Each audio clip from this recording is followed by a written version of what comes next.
tako su govorili naši preci. Izložbu organizuje Srpski pokret Njegoš, opštinski odbor Danilovgrad i Srpski nacionalni savjet iz Crne Gore. Naravno da bi ova izložba bila uspješna, to ne bismo mogli uraditi bez velike pomoći Matice Srpske, društva članova u Crnoj Gori, opštinskog odbora Danilovgrad i naravno pravoslavnog bratstva Sveti Arsenije Sremac, kojima se zahvaljujem i pozivam da i dalje nastavimo u istom smislu da sarađujemo. Na početku će vas pozdraviti, blagosloviti i pozdraviti skup otac Peđa Šćepanović, kome dajem riječ.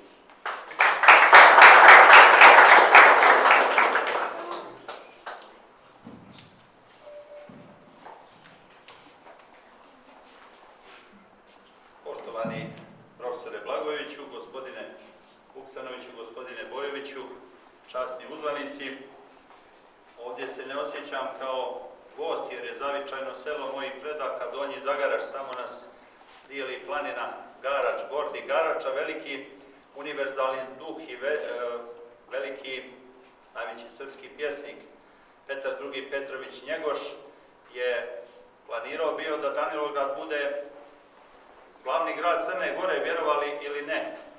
Treba uzeti u obzir istorijske okolnosti u kojima su nastale te Njegoševe misli, tvrdo tursko uporište Spuž, Podgorica je tada bila pod Turcima, Nikšić, i on je želio da u ovoj pitomoj Bjelopavličkoj ravnici podigne sebi glavni grad Crne Gore, male Crne Gore tadašnje, ali prerano upokojenje 1851. godine i kraj 352 godine teokratske vladavine nad Crnom Gorom, jer su crnogorski metropoliti 352 godine vladali Crnom Gorom, omelo ga je u tome. Njegov nasljednik je također želio da te njegove planove i misli nastavi, ali i njegova smrt 1860. godine ga je omela. Bilo kako bilo, nalazimo se ovdje u ovim vremenima koja su bremenita mnogim podjelama, mnogim raskolima, mnogim zaboravima. A ovaj naziv, tako su govorili naši preci, čujemo često, kažu ljudi, ne može se živjeti od istorije. Ja bih rekao, ne može se ni živjeti bez istorije. Kako gledam istoriju? Ovo je nešto najuprošćenije što bih želio večeras da podijelim sa vama. Istoriju gledam kao retrovizor na autu. Čovjek kada vozi, a obično svuda žurimo u 21. vijeku, da bi išao naprijed, mora da vidi na retrovizoru pozadi da neko ne pretiče, tako i ja moram da vidim ko mi je bio prađed, djed, otac, kako bih ja išao naprijed.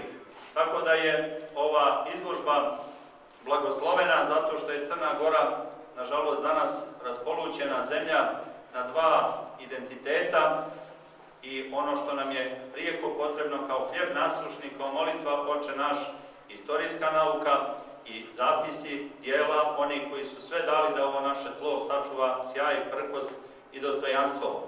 Krenuši od svetog Simeona Mirotočivog, koji je rođen u Podgorici, na Ribnici, kako kaže njegov sin Sveti Sava, u Žitiju, preko Svetog Save, Svetog Stefana Prvovjenčanog, preko Petrovića, svi su oni govorili srpskim jezikom.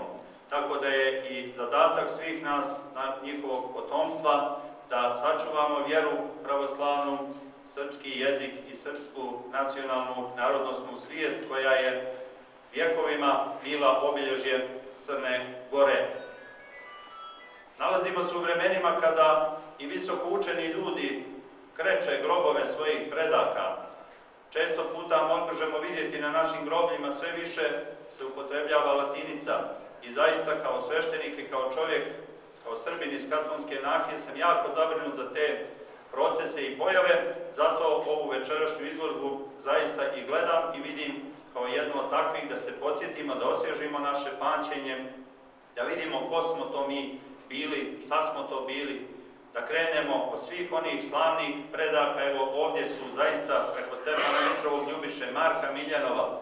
Ajde da probam možda nekoga koga nije ovdje, jer su ovi zidovi mali, da stanu svi oni koji su govorili srpskim jezikom i pisali ćiriličnim pismom. da pomenemo velikog junaka iz Riječke nahije, stare Crne Gore, Kenja Stankovog Jankovića, koji na Topumu Njegoš napisa one stihove da njega starca na Cetinje srpskom dovedoše. Da pomenemo da se na grobu jednog drugog sveštenika iz moje katonske nahije, popa Mila Jovovića, nalaze stihovi. On je sahranjen u onom obasijanju Nikšićkog hrama Svetog Vasilija, slava mu i milost. Na grobu popa Mila Jovovića piše: neka mlađi znaju i čitaju, gdje viteške kosti počivaju, Harambaše od Hercegovine, protopopa Mila od Markovine, čije ime ne umire, dok na gusle traje dlaka, i u srpstvu dokle bude dobrih ljudi i junaka.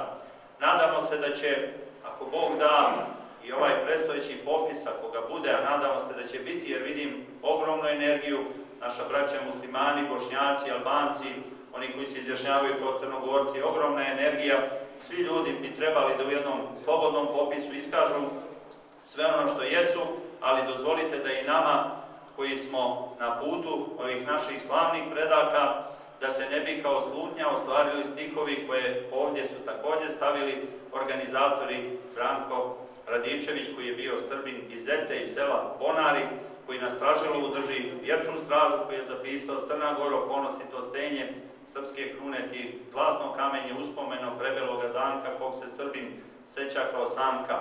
Ja sam mislio da su ovi stihovi kobni, ali hvala Bogu 2019. godine ove naše veličanstvene litije sa oko 200.000 ljudi pokazali su da je živa vjera u Srbina i da ćemo sačuvati, ako Bog da, poštujući sve različitosti kumovske, rođačke i sve ono što drugi ljudi nose u sebi, dozvolite i nama da i mi poslušamo vjekovni eho milenijumskog plača ovih stradalnih prostora od Svetog Jovana Vladimira preko svetih Nemanjića, svetorodne Loze Petrovića, da budemo i ostanemo ono što su bili naši preci Srbi pravoslavni.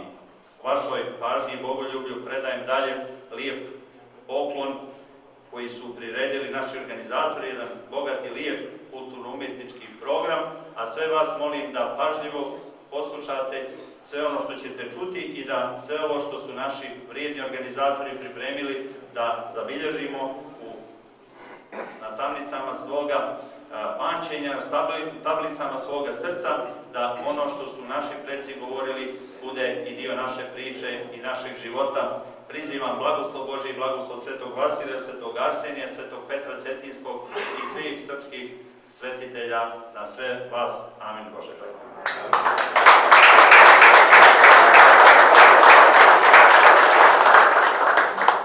Zahvaljujem ocu Peđi na blagoslovu i ovako divnim riječima. I ovako nameće mi se sad jedna misao da Crna Gora, srpska Crna Gora, ima budućnost kad ima ovakve sveštenike.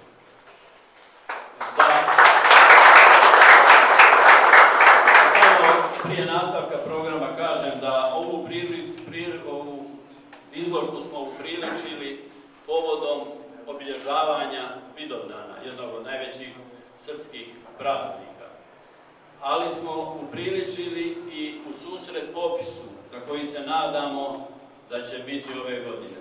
I ne samo da se nadamo, nego u ime, mislim da mogu u ime Srpskog pokreta Njegoša i ovih organizacija koje su organizatori ove izložbe uputiti apel onima koji odlučuju, nadajući se da će nas čuti i uvažiti, jer mislim da to nije samo naš zahtjev, nego i zahtjev celokupnog srpskog naroda da popis se održi ove godine. Da na popisu obavezno budu između ostalih i 3 pitanja o vjeri, naciji i jeziku i da bi popis bio obavljen kako treba, prije toga naravno treba smijeniti rukovodstvo Monstata ako to nije već urađeno, nije sam to registrovao. U nastavku programa pozivam naše divne solistkinje Srpskog pjevačkog društva Svetosavnik, Teodoru i Irinu Ćalić, da nam se obrate divnim pjesmama.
vama, a sada će vas pozdraviti gospodin Momo Momčilo Vuksanović, predsjednik Srpskog nacionalnog savjeta Crne Gore i jedan od glavnih, ako ne i glavni organizator ove izložbe.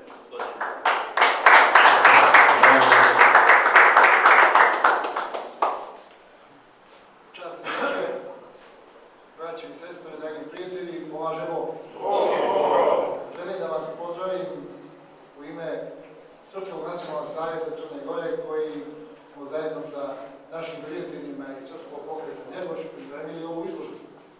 Ova izložba se ne pokazuje prvi put ovdje u Davnogradu, ona je već pokazana u Kremljima, Beranama, Andrijici, Bijelom polju, Kercem, Novom Podgorici, ali ne samo na prostoru Crne Gore, bit će svakako i u drugim gradovima, nego je prikazana u okviru naših manifestacija, kulture, prikazana je i u većim gradovima Srbije, Novom Sadu, Subotici, Beogradu i Čačku.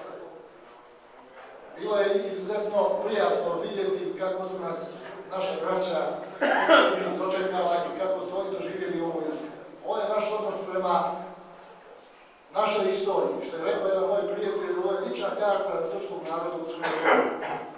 Mi želimo to da pokažemo i da se suprotstavimo promovisanim falsifikatima bivše vlasti u Crnoj Gori, da kažemo i tražimo da ono što se dešavalo u milenijumskoj istoriji od Svetog Jovana Vladimira pa do našeg blaženopočivšeg mitropolita Amfilohija, da to bude naš putokaz našeg naroda i zajedno sa svima našim sunarodnicima obezbijedimo jedinstvo u kulturi, jedinstvo i zajedništvo u životu i funkcionisanju. Znači da ono što je postavljeno između nas kao vještačke granice, da prevazilazimo, jer ako ne možemo živjeti u jednoj državi do sada, onda da živimo u jednoj kulturi i zajedništvu sa našim sunarodnicima.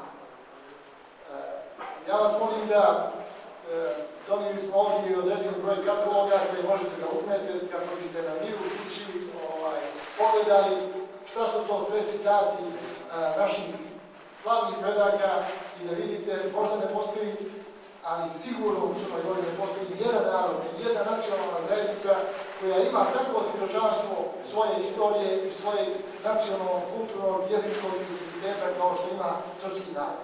A sigurno sam da ne postoji ni jedan prostor gdje živi srpski narod širom i prostora gdje naši sunarodnici žive, da imaju takva svjedočanstva kao što mi imamo svjedočanstva naših predaka.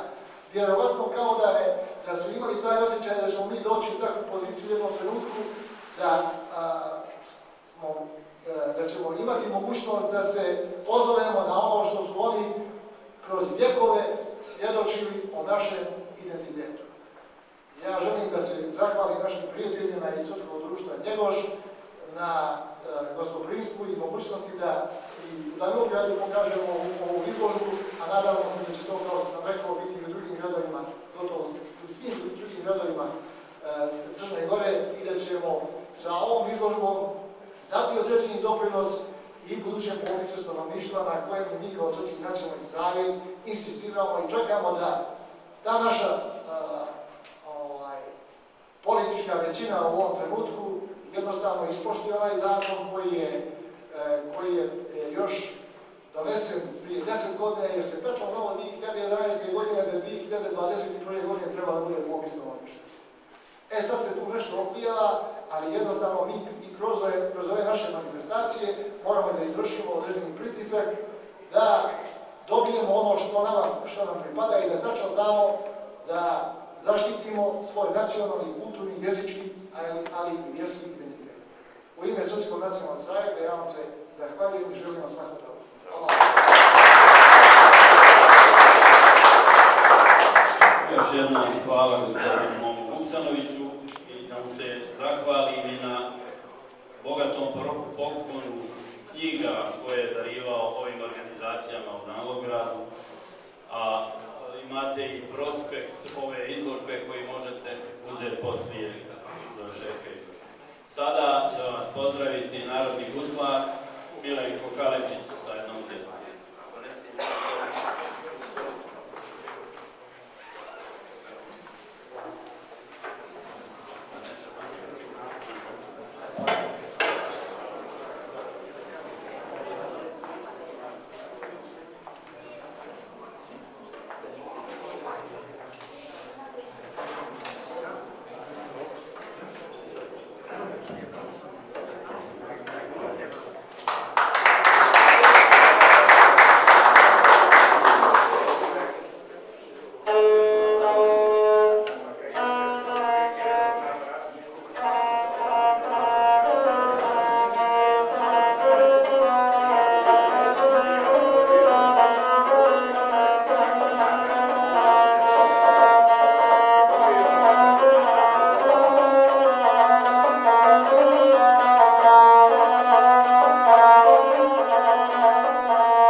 Bojovića da vas pozdravi i otvori izložbu. Gospodine Bojoviću, izvolite.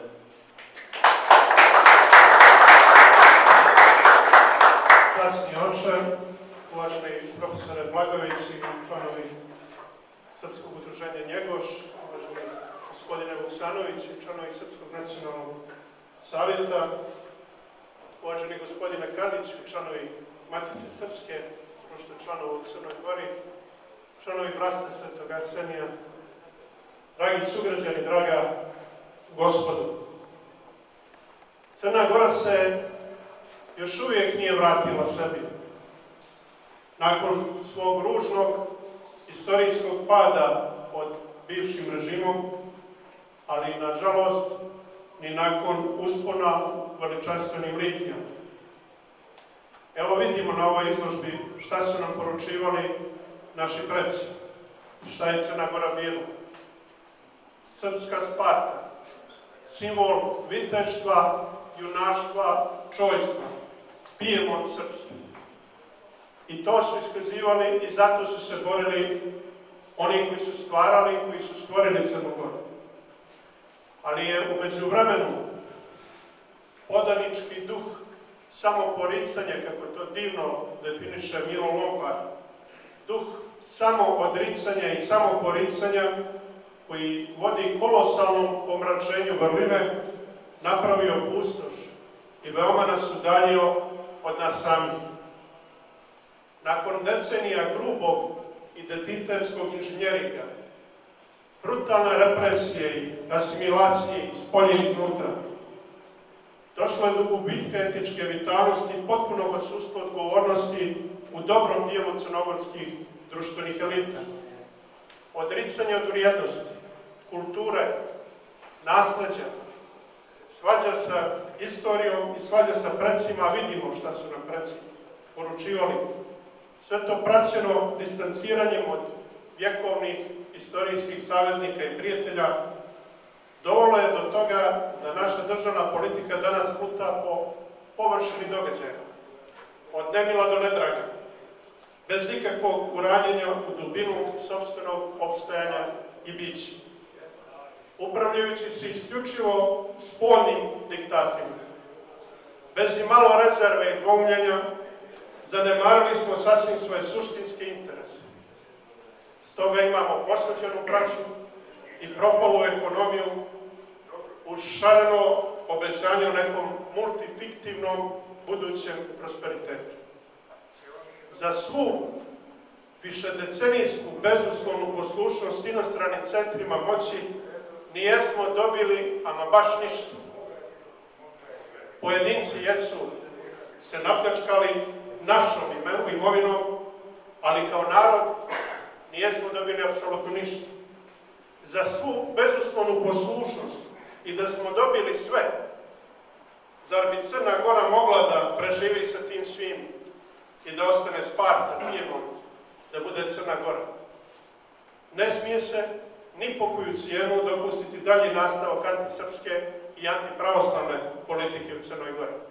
Srbi ni nakon 10 mjeseci od pobjede nad bivšim režimom, koji su većinski sami izvojevali, nijesu u sopstvenoj državi osjetili da su njihova prava zaštićena, da je njihova vjera, kultura, jezik zaštićen, da mogu da učestvuju i saučestvuju u upravljanju društvenim procesima.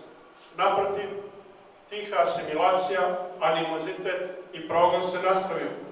Navodno kroz borbu protiv ekstremnih i omraženih srpskih političara, te kroz navodnu odbranu takozvanog građanizma, koji je kod nas kao ideološki koncept zloupotrebljen i preinačen u nešto što je ostalo antipod građanskom društvu. Građanstvo nije ekskluzivno pravo jednog pojedinca u odnosu na drugu, jedne društvene grupe u odnosu na drugu, kako je to davno još u 17. vijeku definisao John Locke, već obezbeđivanje prava svima, te usklađivanje i normiranje glasova različitih društvenih grupa. Nije građanska država ona u kojoj mi postajemo neke bezlične individue, koje nemaju ni vjeru ni naciju.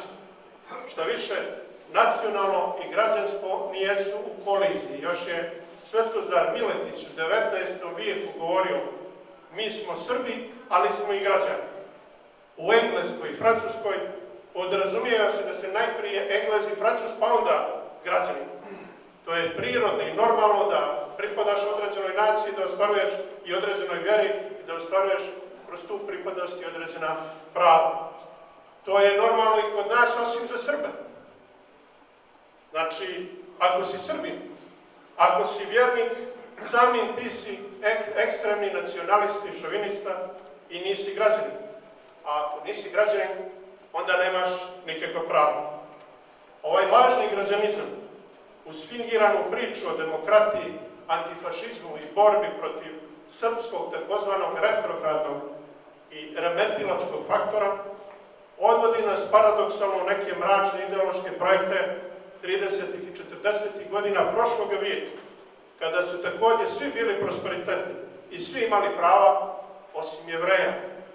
Paradoks je što više danas još izraženiji, jer su oni koji su progonjeni i ubijani proglašeni za genocide, dok je bratska Srbija ostala jedini nebrat i neprijatelj od čijeg se pogubnog uticaja po naše civilizacijsko samoodricanje i posrtanje svim sredstvima treba zaštititi. Ali narod je drugačije rekao. Naprosto je nedopustivo da se glasovima Srba, ali i šire svih onih koji su istinski ukorijenjeni u tradicionalnoj Crnoj Gori, a koji su ubedljiva većina, i dalje sprovodi antisrpska i suštinski anticrnogorska i antigrađanska politika. Ako sve daješ tuđinu, prijatelji i bližnji će ti ostati gladni. Srbi, kao konstitutivan narod, moraju suštinski postati dio vlasti i njihove interese se moraju uvažavati. Projekat asimilacije, projekat protjerivanja je propao. Što se prije to shvati, što se prije uspostavi plodotvorna komunikacija i pomirenje unutar državotvornog naroda, prije će se doseći istinski demokratsko građansko društvo. Potrebna je afirmativna društvena akcija u smislu pomirenja i objedinjavanja oko tradiranih temeljnih vrijednosti, a ne podjele, diobe i razdori koje maniraju još veoma žilave strukture bivšeg režima. U svojoj poznatoj priči Metamorfoza, Franz Kafka govori o trgovcu Gregoru Samsi, koji se jednog jutra probudio kao džinovski insekt, jedna vrsta bube ili balegara. Ono što najviše začuđuje u priči je način na koji trgovac Gregor reaguje na tu svoju transformaciju. Umjesto da se uplaši, da zapomaže, da doziva u pomoć, on novonastalo stanje percipira kao manju nevolju. Iznutra se sve osjeća nepromijenjeno, priseban je, pokušava da odrijema još malo ili da nađe način da ustane, obuče se i ode na posao. I svi drugi, pa i njegova porodica, taj njegov preobražaj prihvatio kao do duše neprijatan i odbojan, ali ujedno prirodan i uobičajen događaj. U današnjem globalizovanom svijetu, poremećenih vrijednosti, gdje se brutalno atakuje na narode i kulture, od nas se očekuje da se pod navodnicima prirodno preobrazimo u roj zaslijepljenih insekata koji kruže oko banaka i oko shopping molova. Oslobođeni od zabluda istorije, od ovog što su nam poručivali naši preci, od porijekla i objeđenja, kao masa bezličnih individua, roj, kvantum, bezoblična količina, valja neosjetno i dragovoljno da postanemo puki potrošači, transrodni konzumenti nezasitog tržišta. I u toj transpersonalnosti i dehumanizaciji da neupitno prepoznamo pod navodnicima progres globalnog svijeta. Ali može li se postojati bez identiteta? Može li se identitet poništiti, transformisati, popravljati?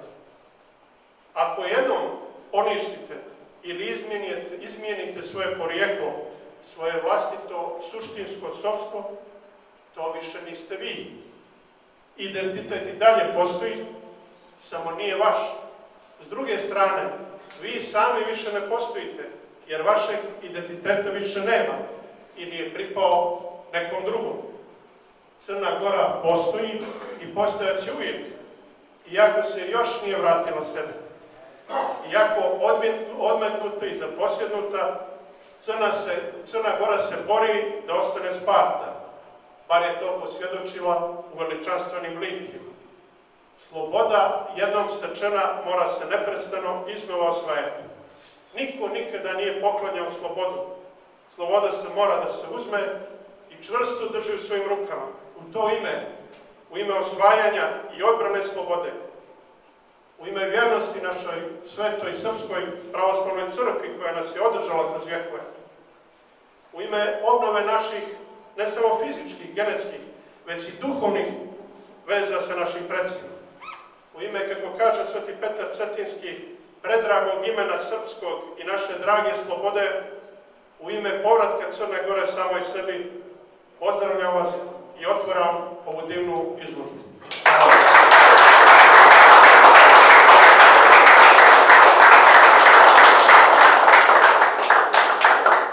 Zahvaljujem gospodinu Draganu Bojoviću i posebno zahvaljujem svima vama što ste došli i na kraju samo nekoliko obavještenja. Ova izložba će biti otvorena u narednih nekoliko dana.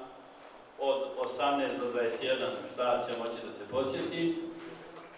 Po našem dobrom običaju ovih organizacija koje su organizovale ovu izložbu, običaj je da popijemo čašu rakije i razgovora poslije razgledanja izložbe.